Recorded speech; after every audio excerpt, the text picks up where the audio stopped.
వెనుక నుంచి ఎవరన్నా పొడిస్తే మనం ప్లేస్తామని నాకు తెలుసు. అంటే మన గురించి మనకు తెలియనప్పుడు ఎంతమంది అన్నా బ్యాక్ సైడ్ మాట్లాడుకుంటారు. మనతోటి మన రిలేషన్షిప్ అంటే మనతోటి ఉండి ఫ్రెండ్షిప్ చేసినప్పుడు నేనంటే ఏంటిదని తెలిసినప్పుడు వాళ్ళు అలాంటివి చేయరు. కాకపోతే ఆ కామెంట్స్ని నేను ఎప్పుడైనా కానీ పాజిటివ్గానే తీసుకున్నా. ఎప్పుడు బాధపడలేదు. అంత బాధపడి అంత పెద్దగా ఏం పెట్టలేదు కామెంట్స్ కూడా.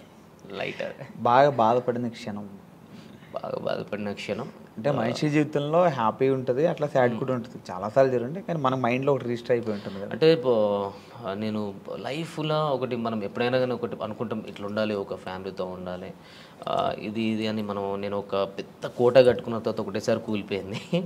అది కొన్ని రోజులు స్ట్రగుల్ ఫేస్ చేసిన, అంతకుమించి బాధ దాని తర్వాత కూడా నేను లైఫ్లో అనుభవించలేదు. అదొకటే బాధ. మళ్ళీ ఇప్పుడు కలవాలనిపించలేదు మళ్ళీ ఈ టాపిక్. Okay okay. అంటే ఏదైనా ఇప్పుడు బ్యాక్ వెళ్తే అది నేను మార్చుకోవాలి నా లైఫ్లో అని ఏదో ఒక థాట్ ఉంటుంది కదా, అట్లా ఏముంది మీ లైఫ్లో? దేవుడు ఇచ్చిన ఒక లైఫ్లో దేవుడు ఎటు వెళ్ళాలో అనేది డిసైడ్మెంట్ చేస్తాడు. మనకు అప్ అండ్ డౌన్స్ అనేది జరుగుతూనే ఉంటుంది. దెబ్బ తాకితేనే మనకు దాని వాల్యూ తెలుస్తుంది. దాన్ని నేను మార్చుకోవాలని అనుకోవట్లేదు. నేను దెబ్బ తినాలి ఎవ్రీ టైం. ఇప్పటికి కూడా నేను ఎప్పుడు స్ట్రైట్గా వెళ్ళాలని లేదు, అప్ అండ్ డౌన్స్ తోటే వెళ్ళాలని నా లైఫ్ అనుకుంటున్నా అంతే. మార్చుకోవాలి, ఇది మార్చుకోవాలి, అది మార్చుకోవాలని లేదు. మనం ముందు ఏమైనా గోల్ పెట్టుకుంటే దాన్ని స్ట్రైట్గా ఫాలో అయ్యి దాన్ని కరెక్ట్ రీచ్ కావాలి. ఇది మాత్రం చేసుకోగలగాలి. కానీ మన లైఫ్ని మార్చుకోవాలంటే ఈ గోల్నే మనం ఏదైతే అనుకున్నామో ఆ సక్సెస్తోనే మార్చుకోవాలి అంతే. అంటే డాన్సర్ టు యాక్టర్ అయ్యారు, ఇప్పుడు ఆర్టిస్ట్ అయ్యారు కదా. అవును. సో డాన్సర్ నుంచి ఆర్టిస్ట్గా టర్న్ అవడానికి మీరు చాలా స్ట్రగుల్ ఫేస్ చేస్తుంటారు కదా. ఎందుకు అలా వెళ్ళడం, ఇక్కడ బాగుంది కదా అని ఫీల్ చాలామంది చెప్పుంటారు మీరు. సో ఎందుకు ఇట్లా ఎలా అంటే డాన్సర్ నుంచి యాక్టర్గా అంటే ఇట్లా ఎందుకు చూస్ చేసుకున్నాను అంటే, డాన్సర్ అంటే బేసిక్గా యాక్టర్ అనమాట. అంటే డాన్స్ అంటే అది స్క్రీన్ వెనకాల ఉండి కొన్ని ఉంటాయి కదా, అట్లా కాకుండా మొత్తం మీ మీదే నడుస్తుంటుంది మొత్తం ప్రతిదీ. అంటే ప్రతిదీ అక్కడ ఏంటంటే ఎమోషన్ అన్నది అంత పట్టించుకోండి. మీరు కొరియోగ్రాఫ్ చేస్తారు అంత బాగుంటుంది, ఇక్కడ ఎమోషన్ అంతా చాలా ఉంటుంది కదా. ఆర్టిస్ట్గా కూడా చూస్తుంటారు కదా. సో కష్టం అనిపించిందా లేకపోతే? లేదు, నాకు చిన్నప్పటి నుంచి ఆర్టిస్ట్ అంటే యాక్టింగ్ కానీ డ్యాన్స్ కానీ చాలా ఇష్టం. అట్లనే చిన్నప్పటి నుంచి ఉంది. ఒక డాన్సర్గా అంటే ఫస్ట్ ఆఫ్ ఆల్ డాన్సర్గా ఒక గుర్తింపు తెచ్చుకున్నాం కాబట్టి అది ఉంది. నాకు కూడా ఎప్పుడైనా ఇలాంటి క్యారెక్టర్ చేయాలి, ఇట్లా ఉండాలి, ఇది చేయాలి, మనం ఒక డాన్సర్గా కాకుండా ఒక యాక్టర్ కూడా ప్రూవ్ చేసుకోవాలని నాకు చిన్నప్పటి నుంచి ఉండే. ఆ ఛాన్స్ నాకు వచ్చింది, చేసుకున్నాను. గుర్తించారు ఆడియన్స్, అంటే జనాలు కూడా నన్ను యాక్సెప్ట్ చేసారు. హ్యాపీ. మీకు ఎవరంటే బాగా ఇష్టం? ఈ డాన్సర్స్లో బాగా ఇష్టం మీకు? డాన్సర్స్లో ఎవరు బాగా ఇష్టం? డాన్సర్స్లో డాన్స్ చేసే వాళ్ళు ప్రతి ఒక్క ఇష్టం. అంటే ఒక ఇన్స్పిరేషన్ ఒకళ్ళు ఉంటారు కదా, అలా ప్రభుదేవ్ మాస్టర్, చిరంజీవి గారు. ఓకే, అట్లా. సో అందుకే ఆయనలాగా మీరు ఆర్టిస్ట్ అయ్యారు, డైరెక్టర్ అవుతారా? మళ్ళీ ఆయన కూడా డైరెక్టర్ కదా. డైరెక్షన్ స్కిల్స్ ఉన్నాయి, డైరెక్షన్ చేసేది నేను. ఏవైబి ఆర్ట్స్ అనే యూట్యూబ్ ఛానల్లో నేను అంతకుముందు 2018లో వర్క్ చేసినప్పుడు అందులో ఒక వరల్డ్ ఫేమస్ లవర్ అని, అప్పుడే world famous lover Vijay Devarakonda గారిది రిలీజ్ అయింది. ఆ టైంలో నేను అదే టైటిల్ మీద వరల్డ్ ఫేమస్ లవర్ అని చెప్పేసి ఒక షార్ట్ ఫిల్మ్ చేసిన. అంటే డైరెక్షన్ కానీ, స్టోరీ రైటింగ్ కానీ, సాంగ్స్ కూడా రాయడం కానీ, ఇవన్నీ నాకు చిన్నప్పటి నుంచి ఇష్టం, ఇంట్రెస్ట్ అంతే. ఇక ఓకే, ఫీల్డ్లోకి రాకముందు ఏం చేసేవారు? అంటే ఈ ఫీల్డ్లో అంటే నేను చిన్నప్పటి నుంచి డ్యాన్సర్ని, అండ్ నా స్టడీ ఇంటర్లోనే స్టాప్ చేసేసిన. ఇంటర్ తర్వాత నాకు డ్యాన్స్ మీద ఇంట్రెస్ట్ కాబట్టి డైరెక్ట్ ఫిల్మ్ ఇండస్ట్రీకి వచ్చేసిన. ఓకే, అంటే ఫ్రెండ్స్ ద్వారా. ఇంటర్ తర్వాత మీకు ఇంట్రెస్ట్ ఉంది, ఇంటర్ తర్వాత ఇక్కడికి వచ్చారు కదా. అవునండి. ఈ ఫిల్మ్ ఇండస్ట్రీకి రావడానికి ముందు, ఈ ఇంటర్ అయిపోయిన తర్వాత మీరు ఎలా రావాలనుకున్నారు? లైన్ ఎక్కడ దొరికింది? అంటే ఫ్రెండ్ ద్వారా మగధీర డే టు డ్యాన్స్ అని ఉండదు ఆ టైంలో. ఆట and challenge, challenge and Dhee and Magadheera day to dance, ఇప్పుడు 3 జరుగుతూ ఉండే అప్పుడు షూట్స్. ఇది ఛాలెంజ్ అనేది మా టీవీలో వచ్చేది, డి అనేది ETV, Magadheera day to dance Zee తెలుగులో వచ్చేది.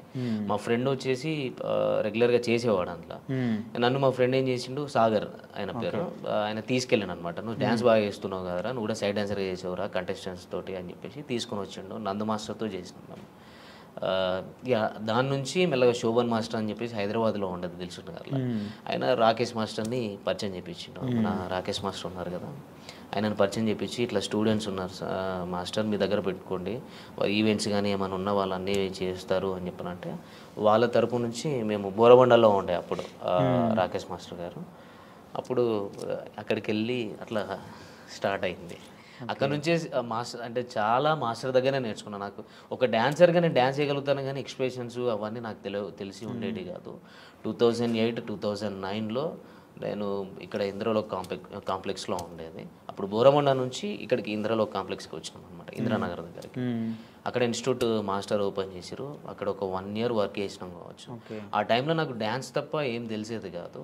అన్ఎక్స్పెక్టెడ్ అంటే ఆయన ప్రతిరోజు క్లాస్ తీసుకునేటోడు. అసలు డ్యాన్స్ చేస్తే డ్యాన్సే కాదు, ఎక్స్ప్రెషన్స్ ఉండాలి. అలాంటివి నేను ఆయన దగ్గర చాలా నేర్చుకున్నా.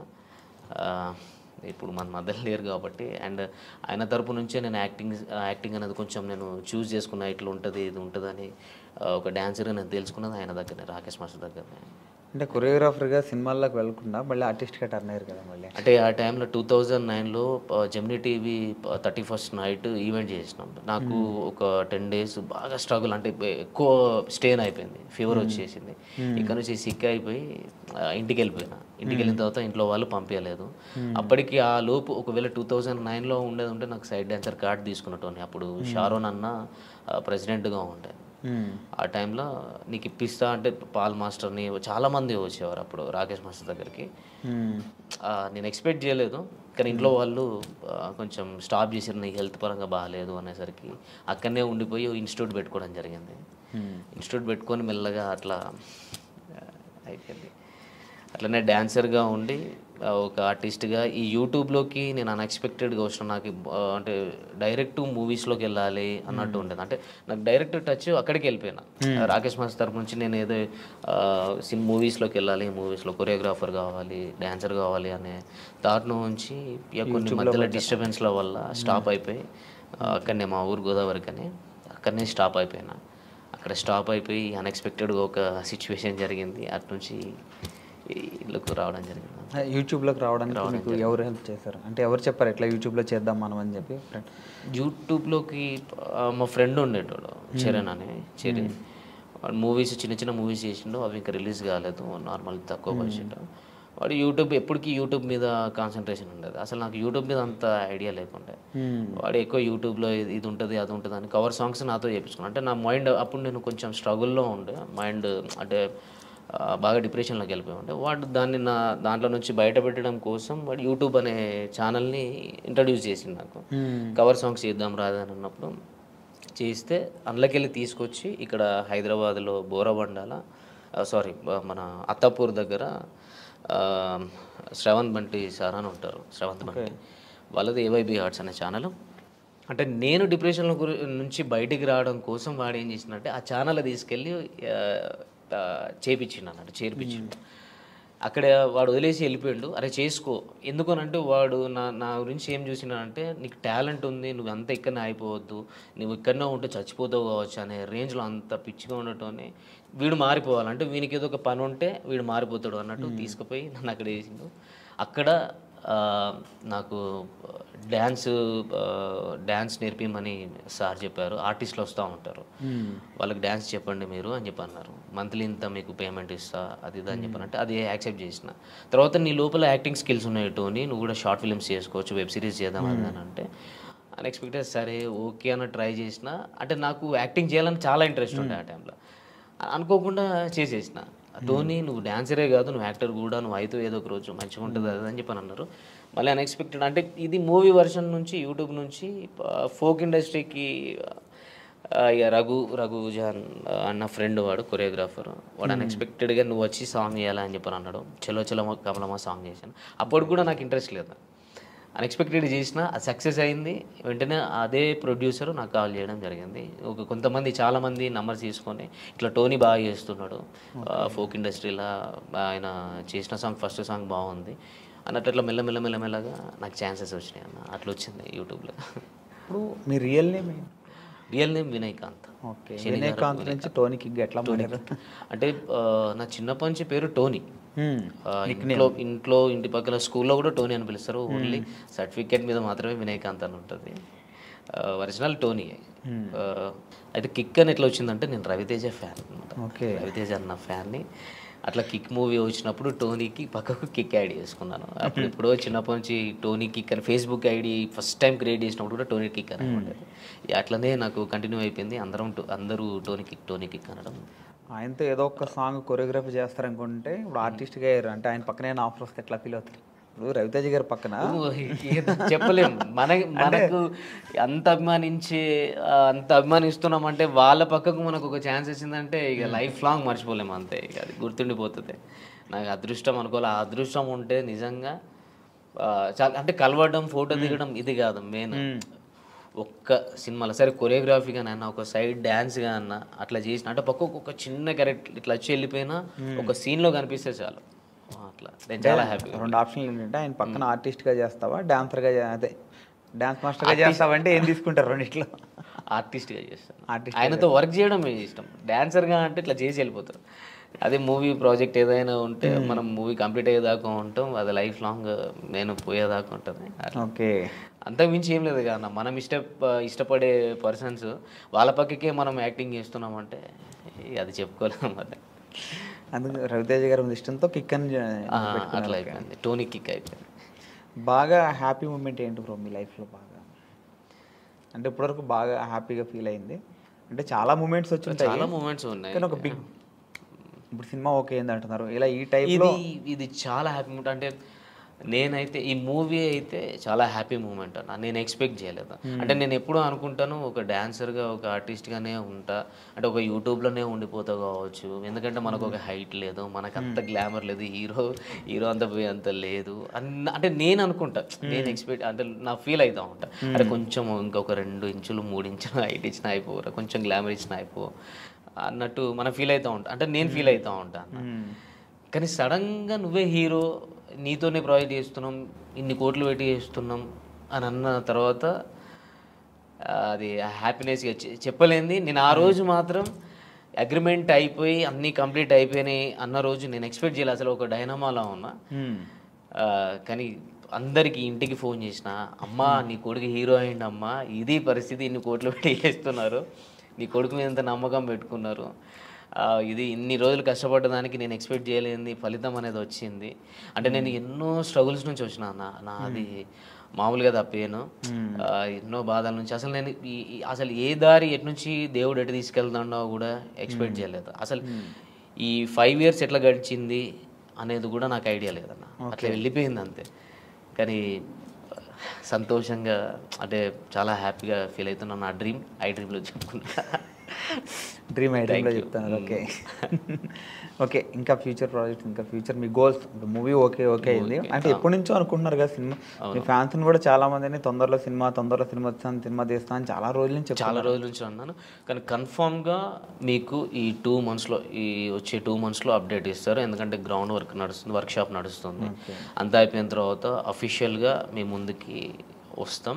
మీరేం డిసప్పాయింట్ కావద్దు ఖచ్చితంగా. అంటే నేను చెప్పే మాట ఇన్ని రోజుల నుంచి నేను మాటగా చెప్పినా, ఇప్పుడు నేను హార్ట్ఫుల్గా నేను ఓపెన్గా చెప్తున్నాను. ఇది నేను చెప్పడం కాదు, మీకే ఇంకో 2 నెలల్లో తెలుస్తుంది. మీరేం డిసప్పాయింట్ కావద్దు. సాంగ్స్ కూడా రావట్లేదు, చేయట్లేదు అని అనుకోవద్దు. ఎందుకంటే ఒక మంచి ప్రాజెక్ట్తో, ఒక పెద్ద సినిమాతో మీ ముందుకు వస్తున్నాం కాబట్టి, మంచి కథతో వస్తున్నాం కాబట్టి మీరు దాన్ని కూడా యాక్సెప్ట్ చేయండి. అండ్ మీరు లేకపోతే నేను లేను. అండ్ చాలా థ్యాంక్ యూ. నన్ను కూడా ఇందులో ఇంకా సపోర్ట్ చేయండి అని నేను కోరుకుంటున్నాను అంతే. వాళ్ళకు ఇప్పటివరకు ఎన్ని సాంగ్స్ చేశారు మొత్తం? నేను ఒక 300 దాకా చేశాను. ఈ 300 సాంగ్స్లో బాగా కష్టంతో చేసిన పాటే ఉంది. బాగా అరే వద్దు ఇంకా అది మనం అనుకున్న తర్వాత సాంగ్ కంప్లీట్ అయిపోయినా కొంచెం కష్టంగా ఉంది అనిపించింది పాట ఏంటి? కష్టంగా అంటే ఇప్పుడు నేను లక్ష్మణ్ అన్నతోటి ప్రాజెక్ట్ చేసినప్పుడు కొంచెం భయంగా కష్టంగా అనిపించేది. అట్లా కొన్ని టైమ్స్లో నేను హెల్త్ కరెక్ట్గా లేనప్పుడు కూడా డ్యాన్స్ చేయడం నాకు బాగా కష్టం అనిపించింది. అట్లా చాలా జరిగినాయి అన్న, ఒకటని కాదు, బాగా జరిగినాయి. ఇది యాక్టింగ్ వర్షన్కి వస్తే లక్ష్మణ్ అన్నతో చేస్తే కొన్ని కష్టం అనిపిస్తాయి, భయం అనిపిస్తుంది. కష్టం ఏం లేదు, ఇష్టమే, కానీ కొంచెం భయం వేస్తుంది. డ్యాన్స్ పరంగా వస్తే కష్టం, ఎందుకంటే బాడీ మొత్తం షేక్ చేయాలి కాబట్టి కొన్ని సిచ్యువేషన్స్లో నాకు హెల్త్ కరెక్ట్గా సహకరించినప్పుడు కొంచెం కష్టం అనిపించింది. చాలాసార్లు అయింది అట్లా. అంటే ఇన్ని పాటల్లో మీకు ఇష్టం లేకుండా మీరు ఏదో ఒక ఫ్రెండ్ చెప్పారని ఫ్రెండ్ గురించి అని, అంటే పాట నచ్చకపోయినా మీరు చేసినవి ఒకటి ఉంటాయి కదా, ఉన్నాయా అట్లాంటివి? పేరు చెప్పాలి అట్లా లేదు. తర్వాత బాధపడింది ఏమున్నాయా? లేదు అట్లేం లేదు. మనం ఏదైనా సాంగ్ నచ్చితే చేస్తాం, నచ్చకుండా అయితే మనం చేయలేము, అడిగేయలేము. నచ్చే చేసినాము నేను సాంగ్స్, ఎప్పుడు నచ్చకుండా చేయలేము. ఓకే, అంటే కొంతమంది ప్రొడ్యూసర్స్ కూడా అంటే అంటే పాట హైప్ పోతుంది అనే నమ్మకం కాకుండా మీడియంలో ఉంది, ఒకటి హైప్లో ఉంది, అంటే మొత్తం పూరా డల్గా ఉంటే మాత్రం లేదన్నా ఇలా లేదు అని చెప్పగలుగుతా. కానీ నన్ను కన్విన్స్ చేసి నేను ఇష్టం లేకుండా చేసిన ప్రాజెక్ట్ అయితే ఏది లేదు, అన్ని ఇష్టం ఉండే చేసేసిన. కొంతమంది నెగిటివ్గా కామెంట్లు పెడుతుంటారు, వాంటెడ్లీ కావాలని పెడుతుంటారు, అట్లా వచ్చినప్పుడు ఎలా ఫీల్ అవుతుంది? నేను కావాలని పెట్టినప్పుడు దాన్ని నేను ఏం చేయలేనన్నా. నేనైతే అసలు ఈ స్టార్టింగ్లో ఎప్పుడో 1 ఇయర్లో అంటే ఈ ఫస్ట్ ఇయర్లో నేను చూసుకున్నా కామెంట్స్, బాధ అనిపించేది. తర్వాత నుంచి అసలు కామెంట్స్ చూడడమే బంద్ చేసిన. తర్వాత మధ్యలో మా ఫ్రెండ్స్ ఎప్పుడు కామెంట్స్ కూడా చూసుకోవాలి, చూసుకుంటే నీ గురించి ఏం నెగిటివ్ ఉందా పాజిటివ్ ఉందా తెలుస్తుంది, దాన్ని నువ్వు క్లియర్ చేసుకోవచ్చు అన్నట్టు కూడా మాట్లాడేది. అట్లా నేను చూసేది. అవన్నీ చూసి ఏమైపోయిందని అంటే కామన్ అయిపోయింది నాకు. అంత నెగిటివ్గా తీసుకునే అంత లేదు. తర్వాత నాకైతే ఎవరు ఇదివరకు నెగిటివ్గా పెట్టిర్రో వాళ్ళందరూ పాజిటివ్గా కామెంట్స్ ఇప్పుడు స్టార్ట్ చేసారు, అది నాకు హ్యాపీగా ఉంది. ఓకే, బెస్ట్ కాంప్లిమెంట్ ఏంటి ఇప్పటివరకు మీ లైఫ్లో, ఎవరి నుంచి వచ్చింది? బెస్ట్ కాంప్లిమెంట్ నాకు లక్ష్మణ్ అన్న తరపున వచ్చింది. ఓకే, లక్ష్మణ్ అన్న నుంచి వచ్చింది, నా ఫ్రెండ్స్ తరపు నుంచి వచ్చింది, బబ్లు గారు కానీ రఘుజాన్ గారు కానీ వాళ్ళ తరపు నుంచి వచ్చింది. కానీ లక్ష్మణ్ అన్న అంటే ఆయన నేను ఒక యూట్యూబ్ జక్కన్నగా చూస్తాను.